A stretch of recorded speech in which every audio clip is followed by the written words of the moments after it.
میلاد مصطفیٰ بھی منائیں، سیرت مصطفیٰ کو بھی اپنائیں۔ میلاد مصطفیٰ جھنڈیاں لگا کر، جھنڈے لگا کر، یہ سٹیج سجا کر میلاد مصطفیٰ ہم منا رہے ہیں، اور 5 وقت کی نماز ادا کر کے، پڑوسی کا خیال کر کے، چھوٹے پر شفقت کر کے، بڑوں کا ادب و احترام کر کے، معاشرے کے ہر فرد کو حقوق دے کر ہم سیرت مصطفیٰ منائیں گے، سیرت مصطفیٰ اپنائیں گے، میلاد مصطفیٰ اپنائیں گے۔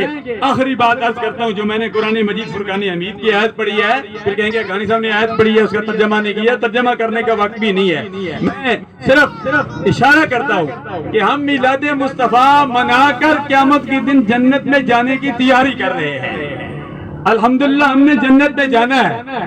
الحمدللہ جو کلمہ پڑھنے والے خود نے کہہ بھی دیا لا الہ الا اللہ، تو کیا اصل دل و نگاہ مسلمان ہی تو کچھ بھی نہیں۔ کافر جنت میں نہیں جائیں گے، منافق بھی جنت میں نہیں جائیں گے، بلکہ جہنم سے سب سے نچلے طبقے میں ہوں گے۔ ان المنافقین فی الدرک الاسفل من النار۔ کافر کو کم سزا ملے گی، لیکن منافق کو اس سے بھی زیادہ سزا ملے گی۔